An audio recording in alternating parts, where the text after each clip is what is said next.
Bem, eu estou voltando e, conforme eu combinei com as pessoas, para uma segunda parte da live, estou aguardando que elas possam entrar novamente para nós darmos continuidade.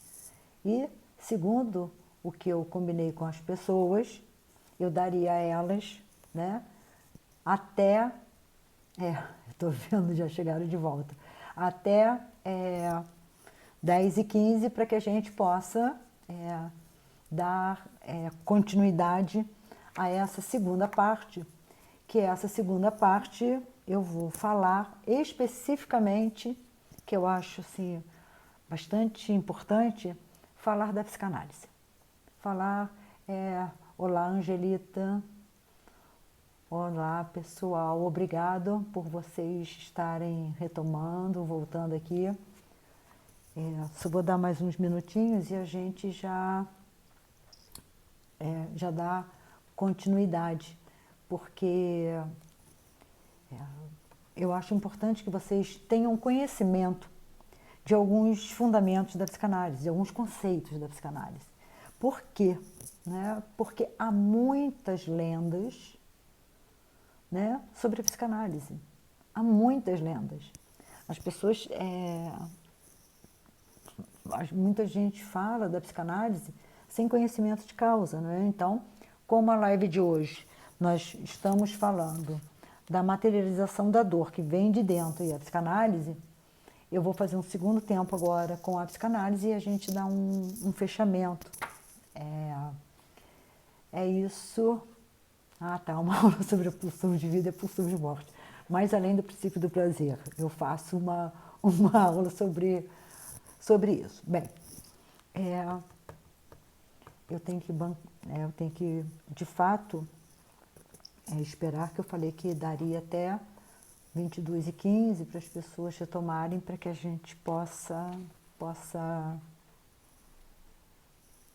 continuar. Eu digo a vocês que depois, se vocês quiserem passar essa live para alguém ou assistir, evitem assistir no Instagram, para que vocês... Eu também, Angelita, era muito boa, né? Eram boas as aulas. Que vocês possam ver consequência. Eu acho que o ideal é no Instagram, né? No Instagram não, desculpa, no meu canal do YouTube, porque é melhor. Porque se vocês forem no Instagram não tem nome, então tem só o vídeo, aí vocês vão clicar. Então é bom no YouTube, por quê? Porque no YouTube tem parte 1 e parte 2, aí fica mais fácil de vocês se situarem. Bem, então vamos lá, as pessoas estão chegando de fato, todo mundo tomou um café, tomou uma água, enfim, foi fazer um xixi, que também faz parte, né? E aí, nós vamos voltar devagar. Como eu falei a vocês, há muitas lendas em torno da psicanálise. Eu vou contar uma história a vocês que aconteceu comigo e que foi um fato. Foi um fato. Eu dava aula na UCP, na pós-graduação, que era uma pós-graduação feita para médicos que são médicos que fazem... Como é o nome? Médicos do trabalho, né? Que fazem medicina do trabalho. Enfim, farei, Bruna, uma live de 5 horas no YouTube. Eu quero saber se vocês vão aguentar, né? Porque é muita coisa. Então, eu sofri um acidente de moto. E aí, minha mão, apesar de hoje ser assim, eu perdi quase que a pele toda da mão. Eu perdi quase que a mão. Aí eu tive que fazer algumas cirurgias e a minha mão ficava presa aqui. Aqui, exatamente aqui. Então, eu dava aula falando com a mão presa para esse público, que era um público eminentemente masculino, eram físicos, e não sei se médicos do trabalho, enfim. E eu dava aula com essa mão presa. Só que quando eu cheguei na instituição para dar aula, uma professora falou assim para mim: Virgínia, eu trouxe uma coisa para você e eu vou colocar no teu bolso, porque você semana passada ela citou lá alguma coisa que tinha acontecido, agora sofreu um acidente de moto, isso é olho grande em cima de você. Foi o que ela me falou, né? Aí eu ri. Aí ela pegou, tirou de dentro da bolsa dela um pacotinho, assim, pequeno, de sal grosso. Um pacotinho transparente, um saquinho com sal grosso, e colocou dentro do meu bolso. Eu, para ser honesta, eu não acredito. Mas eu pensei, se não fizer bem, mal também não vai fazer e eu não vou desagradar ela. E aí fui para a sala de aula. Era o meu primeiro dia dando aula nessa pós. Aí eu me apresentei como psicanalista e na época eu fazia doutorado em filosofia. Quando eu me apresentei como psicanalista fazendo doutorado em filosofia, as pessoas têm um preconceito assim muito grande, né? Acham que nós fumamos maconha, né? E ficamos balangando numa rede o dia inteiro. É o que as pessoas acham. É o que as pessoas acham. Que nós usamos drogas, ficamos balangando, né? E temos uma sexualidade exacerbada. É isso que as pessoas pensam. Bem, e aí eu estou dando aula, mão aqui presa e a mão esquerda solta. Aí eu meto a mão no bolso, tiro a mão do bolso, meto... No que eu meti a mão no bolso, que caiu o saquinho no chão, eles fizeram assim. Aí um começou a cutucar o outro. Eu falei, gente, essas pessoas estão pensando que isso é o quê? Aí eu fiquei olhando assim. Aí um dos alunos falou assim, quer que eu pegue, professora? Eu falei, por gentileza. Aí ele pegou, eu falei, eu gostaria que você abrisse. Ele abriu. Eu falei, o que é isso? Aí ele meteu o dedo dentro, olhou. Eu falei, pode colocar na boca. Ele falou, ih, é sal grosso. Eu falei, pois é. Então as pessoas estavam achando que porque eu sou psicanalista, né? As pessoas acham que nós usamos drogas porque as pessoas viajam. Então não é nada disso. Não é nada disso. Bem, a psicanálise. A psicanálise foi criada por Freud, né? Que é o pai da psicanálise. Entretanto, muitos profissionais que não são freudianos se dizem psicanalistas. Isso é complicado. Porque psicanalista é quem é freudiano. Foi Freud, Sigmund Freud é o pai da psicanálise. E aí o que nós temos? Muitas pessoas que não são freudianos se dizem psicanalistas. Por exemplo, os lacanianos, os kleinianos, os winnicottianos, dentre outros. Então, eles partem de Freud, constroem suas próprias perspectivas clínicas, mas não são freudianos. É necessário que o profissional informe ao seu leitor ou informe ao seu ouvinte de que perspectiva ele está falando. Se é Lacan, é Lacan. Se é Melanie Klein, é Melanie Klein. A gente não pode colocar tudo no mesmo pacote. São teorias diferentes, né? Então, se torna um balaio de gatos, porque as pessoas tomam, por exemplo, alguns conceitos de Lacan como se fosse de Freud. Por quê? Porque o cara que está falando, a teoria lacaniana, ele não diz, olha, eu sou lacaniano. Ele vai falando, ele se apresenta como psicanalista. E isso é muito complicado. Ou ele é psicanalista ou ele é lacaniano. Ou ele é psicanalista ou ele é winnicottiano, enfim, né? Então, eu gostaria de deixar claro, Freud é Freud, Lacan é Lacan, Melanie Klein é Melanie Klein, Donald Winnicott é Donald Winnicott e assim por diante. Não dá para a gente colocar dentro do mesmo saco e sacudir. Bem, as pessoas dizem que Freud só fala em sexo.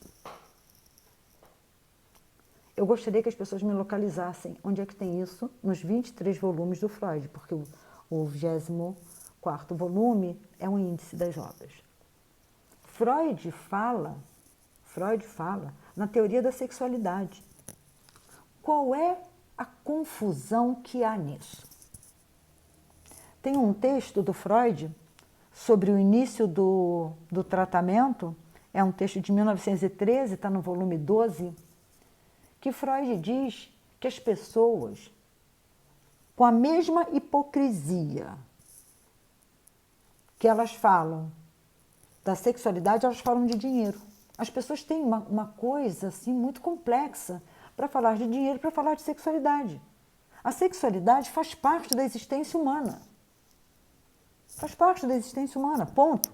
Se você vai exercer ou não a sua sexualidade, isso é uma outra coisa. Isso é uma outra coisa.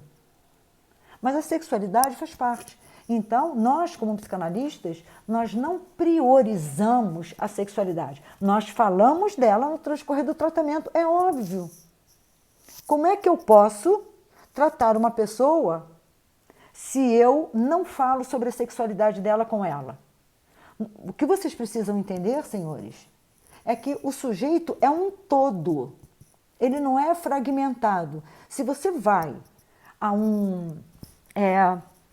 se você está com dor na perna, né, no joelho, você vai a um ortopedista, você é o seu joelho.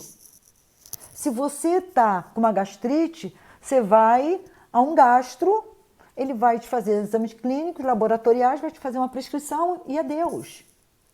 Você é o seu estômago, você é o seu joelho, você... Na psicanálise, o sujeito, para a gente, ele é um todo. Ele não pode ser entendido fora da sua história. Ele é um todo. Ele é um todo, exatamente dessa forma. Então, ele não pode ser arrancado da sua história para que nós possamos entender.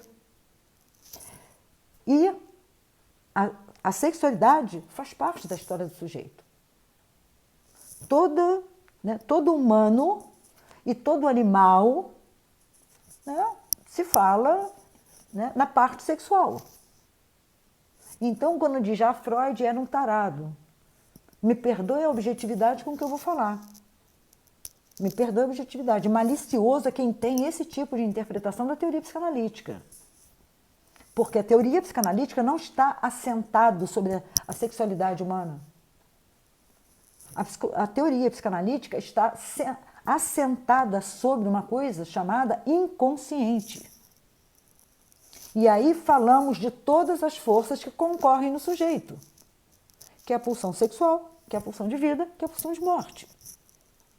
Então, a libido para Freud, por fim, inicialmente ele acha que é a pulsão sexual, sim, que é essa energia sexual. Mas depois ele vai dizer, como eu falei a vocês, no esboço, que na realidade, no volume 23, se eu não estiver enganada, eu acho que eu falei isso a vocês, eu gosto só de repetir o texto, esboço de psicanálise, 1938-1940, volume 23, exatamente isso. Freud vai dizer que a libido é a pulsão de vida. A libido é é a pulsão de vida, é isso que pulsa em você para a vida. Está claro ali no texto. Bem, então, essa é outra coisa. Uma outra coisa que eu gostaria de falar com vocês é sobre o tempo. Porque Freud só lida com o passado. Não, não.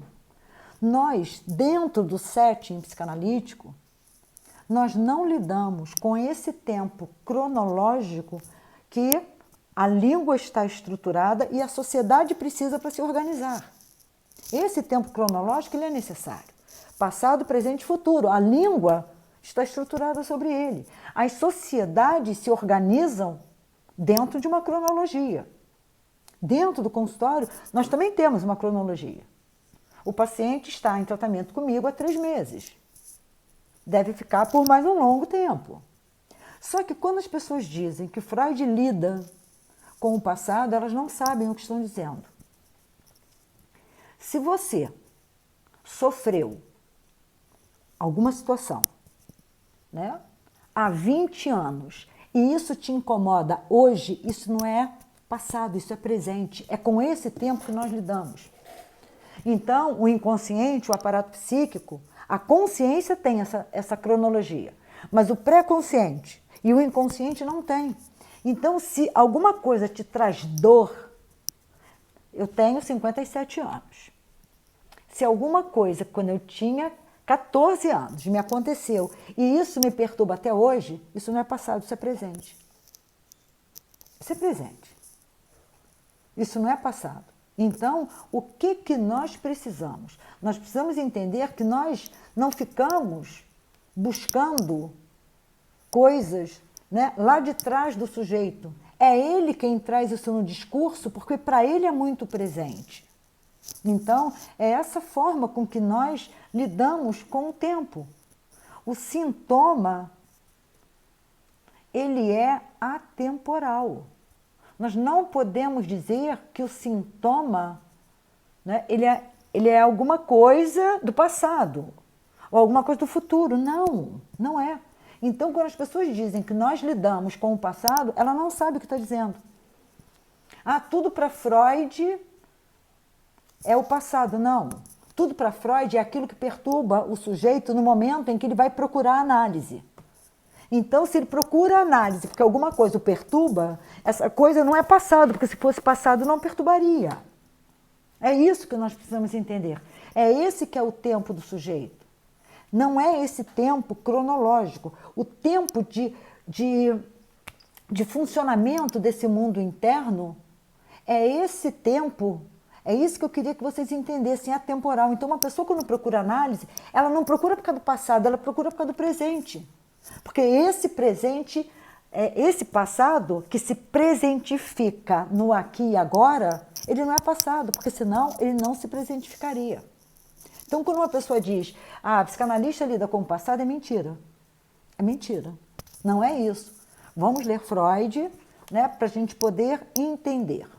A outra coisa é o tempo de análise. O tempo de análise é longo? É longo. Percebam, senhores, percebam, é simples. Se tanta coisa te trouxe dor e você afastou isso da consciência, se você colocou isso num outro estado, que é o estado inconsciente, porque isso te causava dor, eu não posso, como psicanalista, chegar e meter o pé na sua porta. Eu preciso ir criando condições no setting psicanalítico para que você tenha como acessar essas lembranças e trazê-las de volta. Isso leva um tempo? Leva, porque eu não trabalho dentro do meu tempo. Eu trabalho dentro do tempo do meu paciente. É essa a grande diferença.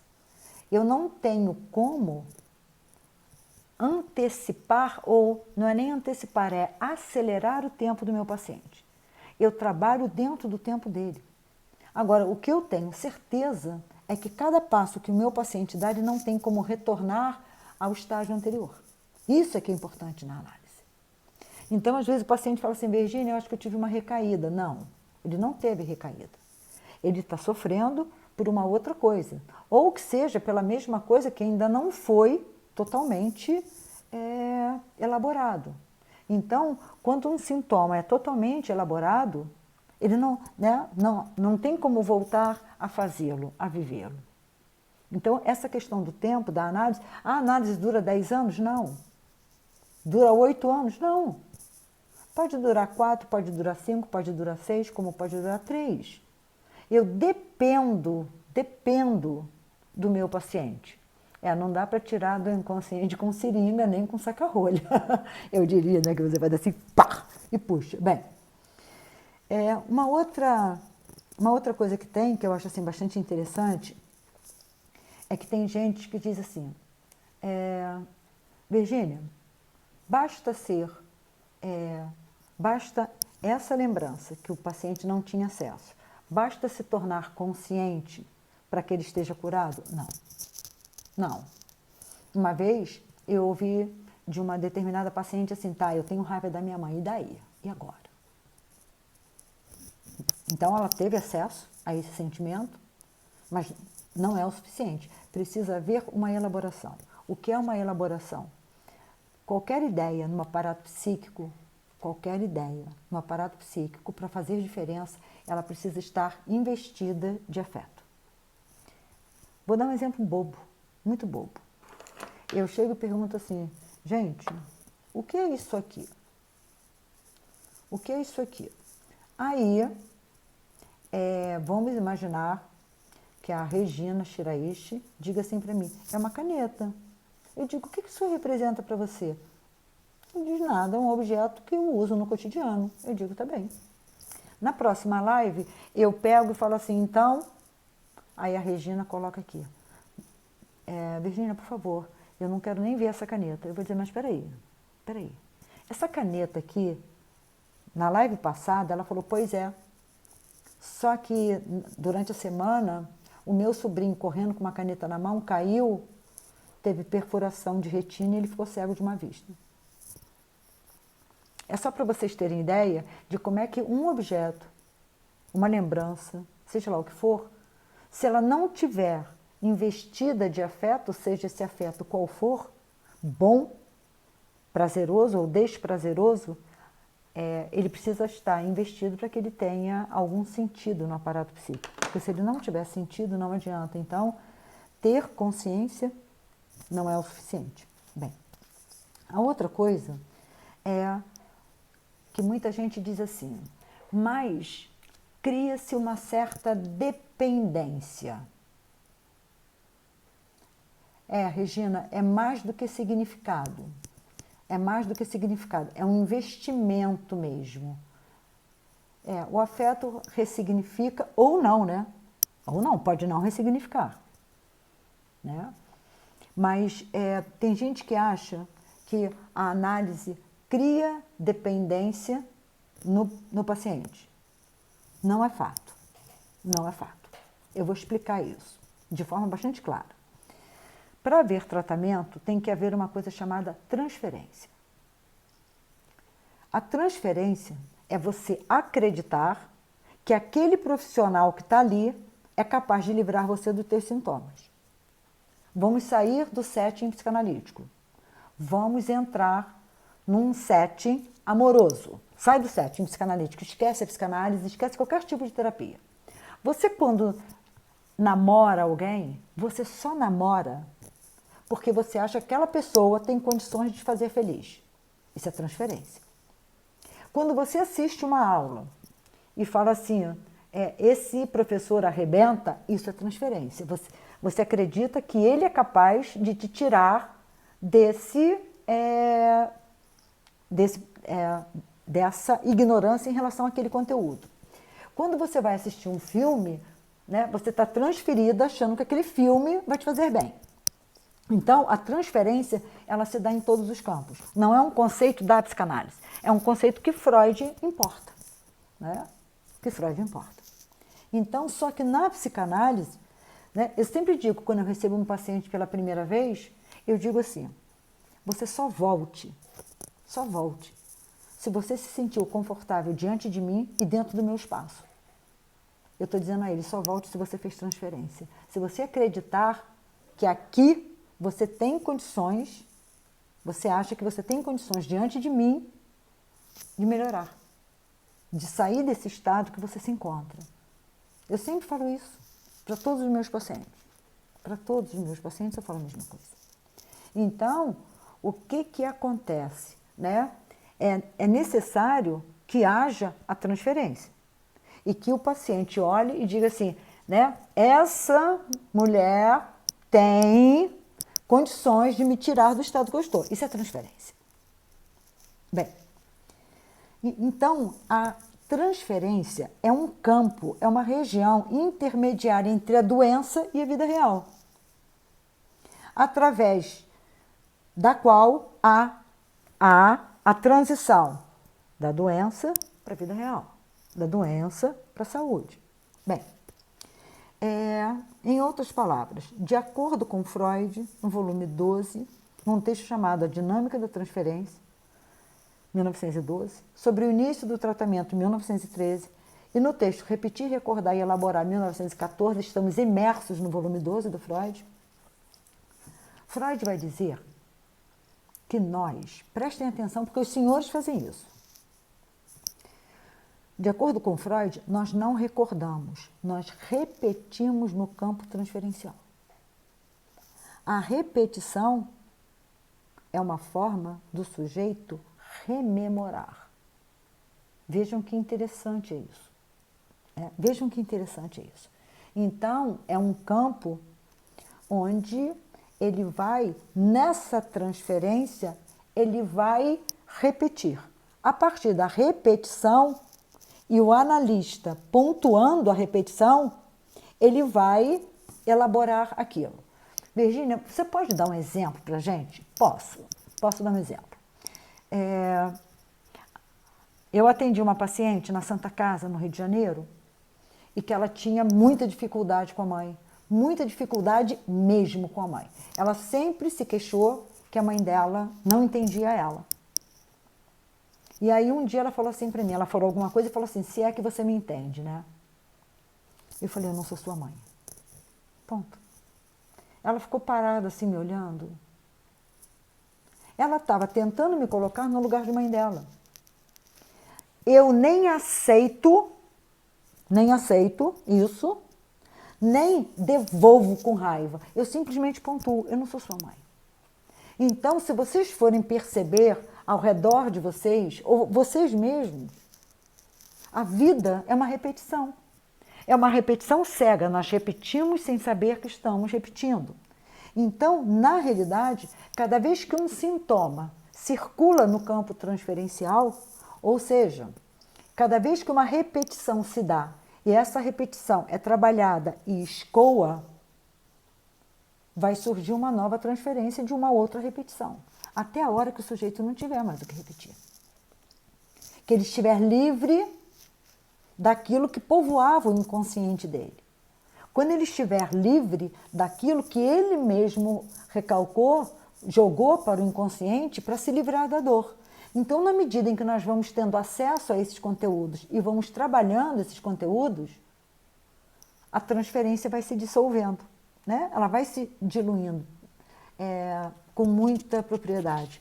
Existe um livro, está aqui, que tem disponível na internet em PDF, chamado Cartas a um Jovem Terapeuta, de um psicanalista italiano chamado Contardo Caligares. Ele é muito interessante, é um livro fácil de entender, né?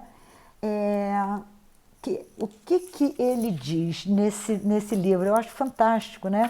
Ele diz que, diferente dos demais profissionais da área de saúde, cardiologistas, ortopedistas, gastro, etc., né? Nas curas, quem é o remédio somos nós, na análise. Somos nós.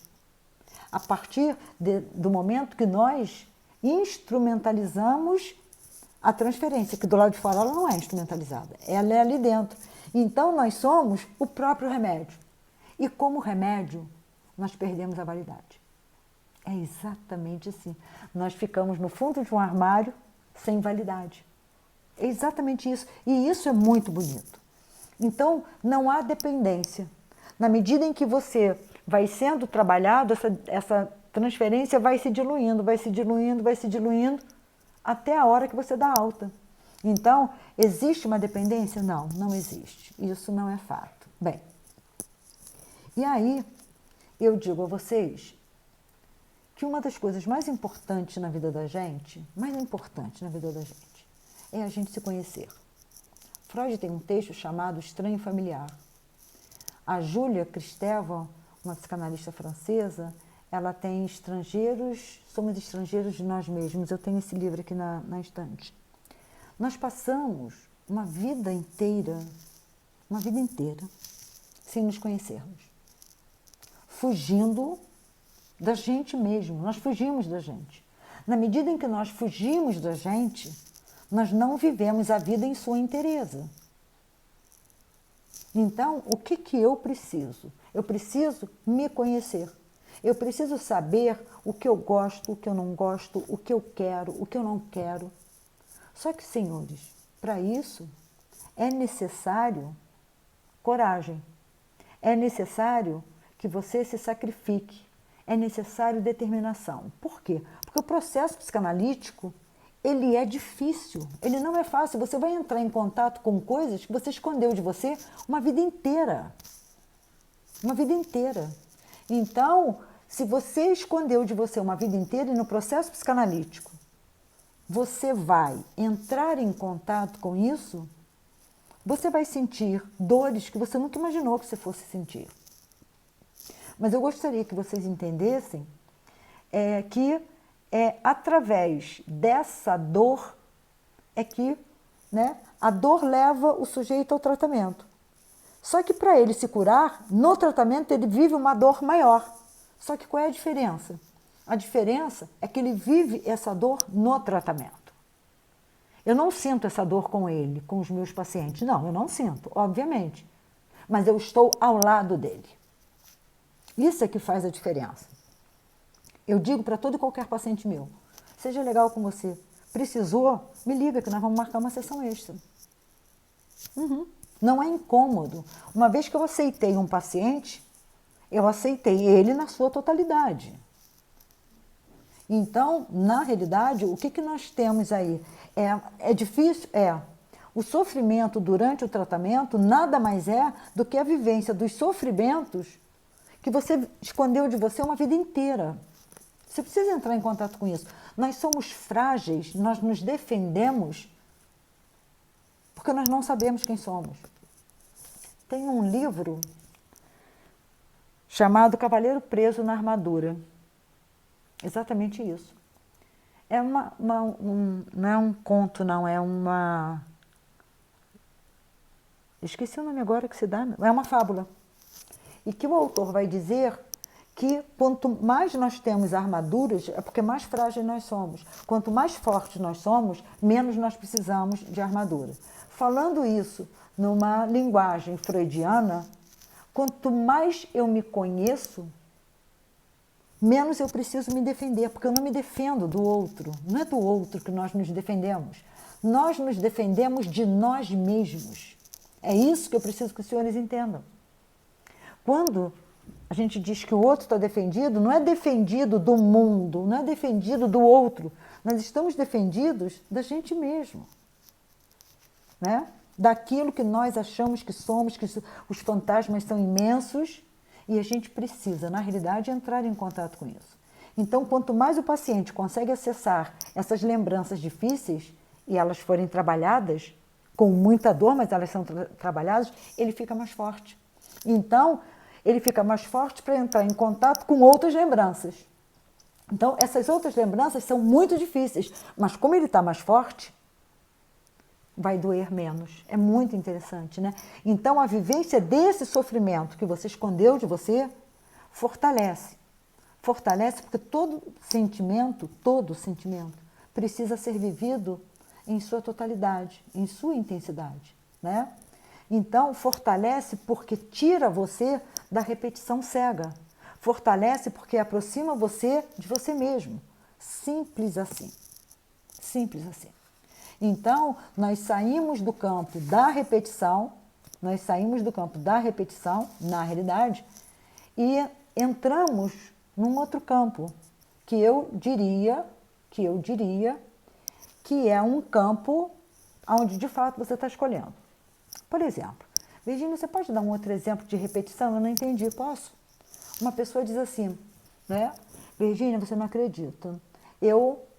Meu terceiro casamento, os meus 3 maridos são agressivos. Isso é repetição. Ela está repetindo sem saber que está repetindo. Ou vocês acham que é coincidência o terceiro marido ser tão agressivo quanto o segundo, ser tão agressivo quanto o primeiro. Então, a pessoa está repetindo, mas sem saber que está repetindo. E sabe quem é a maior vítima dela? É ela, não é o outro.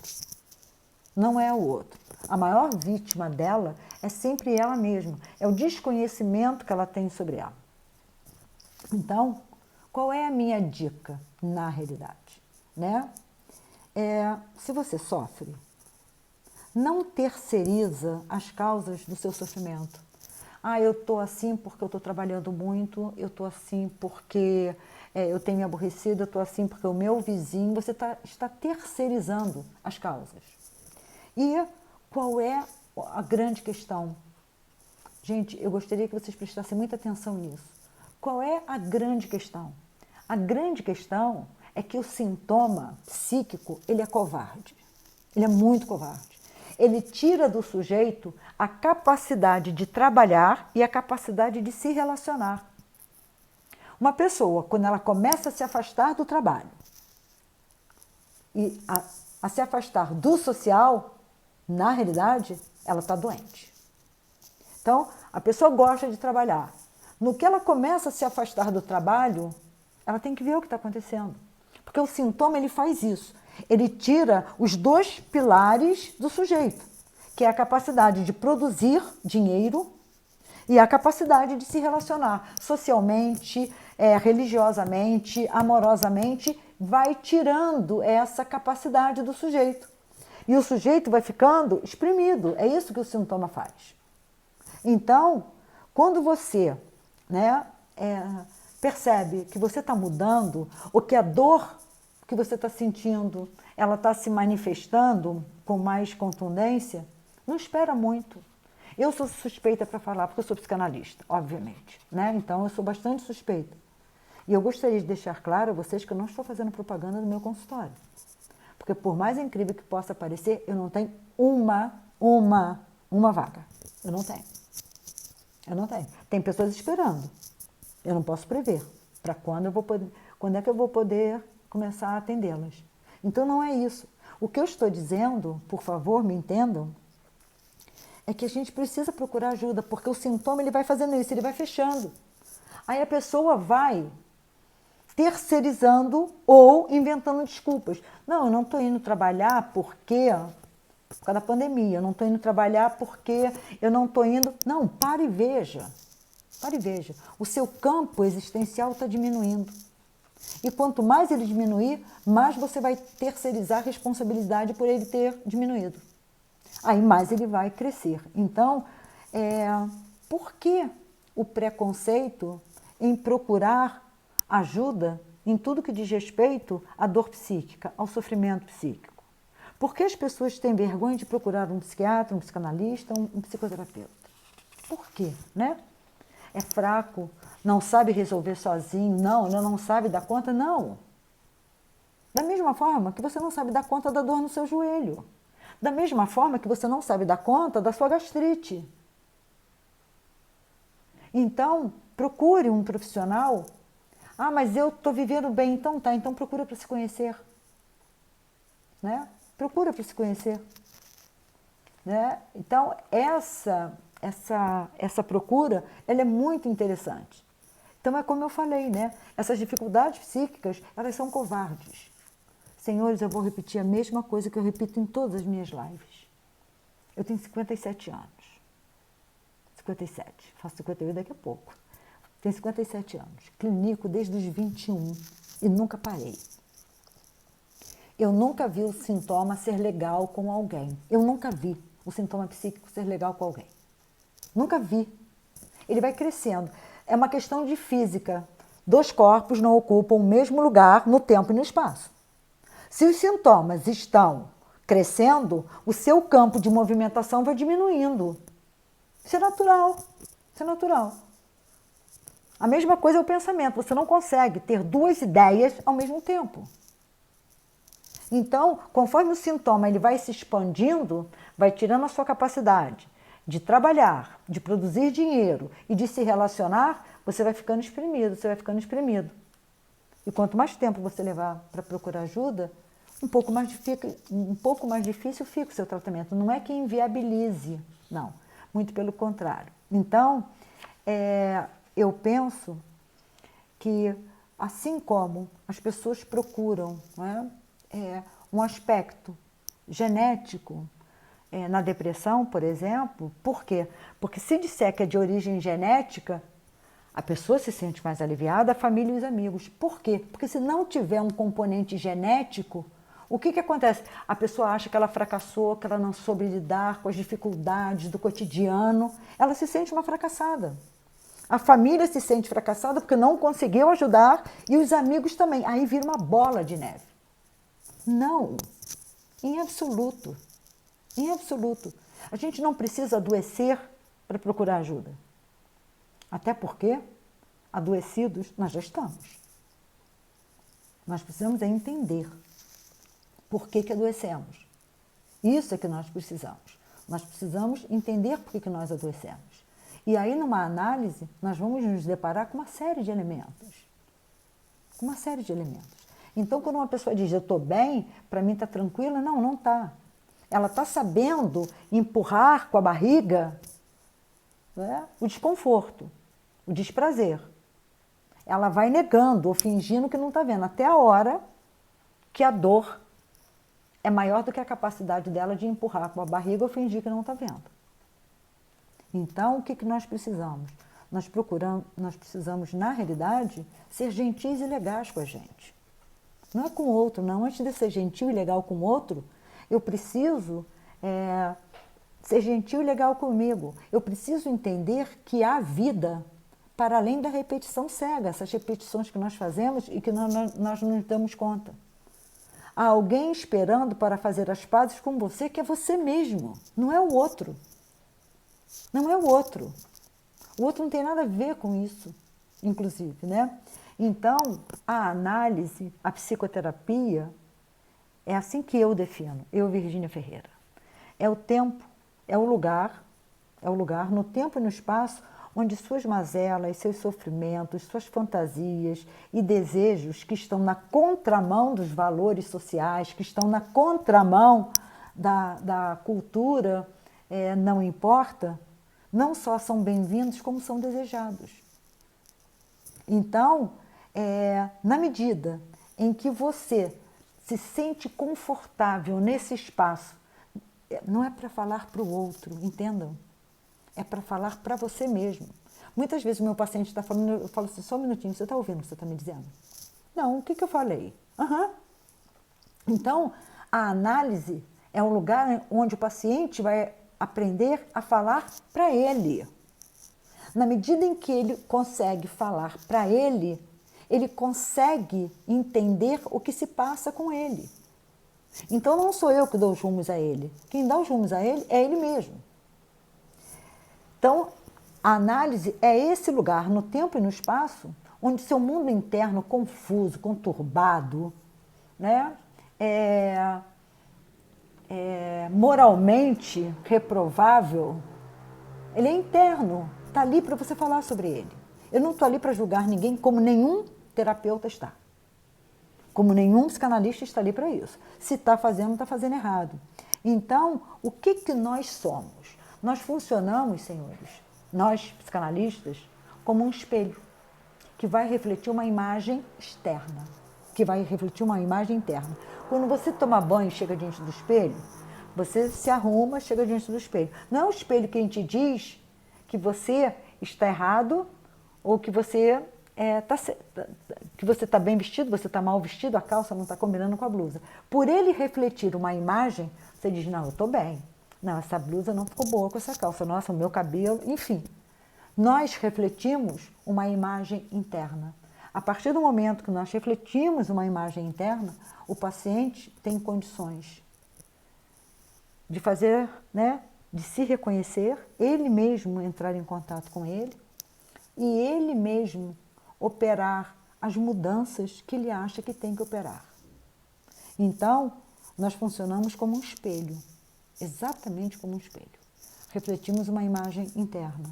Então, se nós refletimos uma imagem interna, não somos nós quem falamos para o paciente o que ele deve ou não fazer. E eu não estou ali para isso.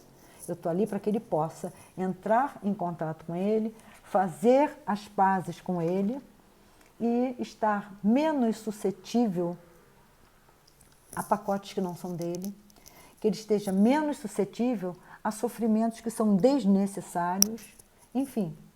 Ele não vai conseguir se livrar de todo e qualquer sofrimento, não, porque ele continua na vida. Mas ele vai conseguir levar uma vida muito melhor. Ou seja, sem precisar, por exemplo, materializar essa dor que vem de dentro. Sem, por exemplo, ter que se anular, como na depressão. Sem precisar, por exemplo, se autoburlar. Sem precisar, por exemplo, se humilhar diante do outro, como muitas vezes as pessoas se humilham. E quanto mais você se humilha, mais o outro não vai olhar para você. É simples assim. Por mais que eu esteja sendo dura, por mais que o braço esteja pesado, é isso. Quem tem que gostar da gente, em primeiro lugar, somos nós mesmos. Não é olhar para a gente, não olhar para mais ninguém. Não, não é isso. Não é isso, acreditem, não é isso. O que nós precisamos é fazer, né, com que a gente possa amar a nós mesmos e amar, né, aqueles que nós elegemos. Mas O amor não pode ser só pelo outro, tem que ser por a gente mesmo. Isso é fundamental. Isso é fundamental. Então, para que a gente possa se livrar da repetição, para que a gente possa se livrar dos sintomas, para que a gente possa se livrar de sofrimentos desnecessários, já basta aqueles que são inerentes à nossa existência, a receita, a princípio, era simples. Procure um tratamento. Vá se conhecer. Né? Exige sacrifício, determinação e coragem. Mas eu digo que vale a pena. Vale muito a pena. Tem um dizer que é atribuído a Nietzsche, que eu não sei se é de fato, que ele diz, nunca é alto o preço a se pagar para se chegar a si mesmo. Então, não é egoísmo, Regina, seria aí uma outra coisa, né? Uma outra coisa. Nós precisamos, muitíssimo obrigado, Débora, nós precisamos saber, né, que nós precisamos entrar em contato com a gente. Eu preciso me conhecer, porque enquanto eu não me conhecer, eu serei a minha vítima e todos aqueles que me cercam também serão. Ou eu irei me relacionar com eles pelo sintoma. Aí, gente, eu digo que a escolha é de cada um de nós. E eu digo a vocês, né? Nada como a gente se conhecer. Nada como a gente ser, como diz Freud, né? Senhor de si. Né? Eu me conhecer. Pelo menos o mínimo eu preciso. O mínimo eu preciso. Então, o final de uma análise não torna ninguém imune ao sofrimento. Mas certamente faz com que você fique só com o sofrimento que é seu, que te pertence, e você está mais forte para lidar com ele. Então, era esse o meu recado de hoje. Muitíssimo obrigado por vocês terem voltado. Eu achei que essa live não dava de fato para fazer em uma só vez. E a minha, como é que eu vou dizer a vocês, né? A minha causa, uma das minhas causas na vida, na realidade, é colaborar para que o ser humano ele saia de suas falsas certezas, para que ele fique descentralizado, para que ele comece a refletir, a questionar quem ele é. Esse é o meu propósito. Eu não tenho respostas. A minha proposta é que vocês pensem, né? Exatamente o que vocês pensem. Pensem, não é sobre o outro. Vamos deixar o outro em paz. Vamos deixar o outro em paz. Que vocês pensem sobre vocês. Ok? Bem, agora o que eu vou fazer? Eu vou pegar essa outra parte, na realidade, da nossa live, vou gravar e vou subir para o YouTube. Então, uma é parte 1 e a outra é parte 2. Então, no YouTube vocês encontram. Aí vocês vão me perguntar, Virgínia, e qual é seu endereço no YouTube? Eu não sei não. Eu acho que é Vir Ferreira 16, do meu e-mail, mas eu não tenho certeza. Mas na minha página no Instagram tem lá o endereço do YouTube, tá? E que vocês também vão encontrar, a princípio, no próprio Instagram. Gente, uma boa noite. Obrigado pelos elogios. E é um canal, Bruna, que eu tenho no YouTube. Eu acho que é Vir Ferreira 16, se eu não estiver enganada. Mas no meu Instagram, lá em cima, onde tem psicanalista, Vir Ferreira 16, é isso mesmo, Vir Ferreira 16. Então, vocês encontram lá todas as outras lives. Eu agradeço a vocês, não só pela participação, mas como pelas palavras que vocês me dão de retorno, me indicam que eu estou no caminho certo. Que a gente possa refletir sobre a nossa existência, que a gente possa não ser mais um estrangeiro de nós mesmos, como diz Júlia Cristeva. Uma boa noite a todos e uma excelente semana. Obrigado, Angelita, obrigado, Nanda, obrigado, Bruna, obrigado, Bruno, obrigado a todos vocês, tá bom? E até segunda-feira. Um beijo, gente.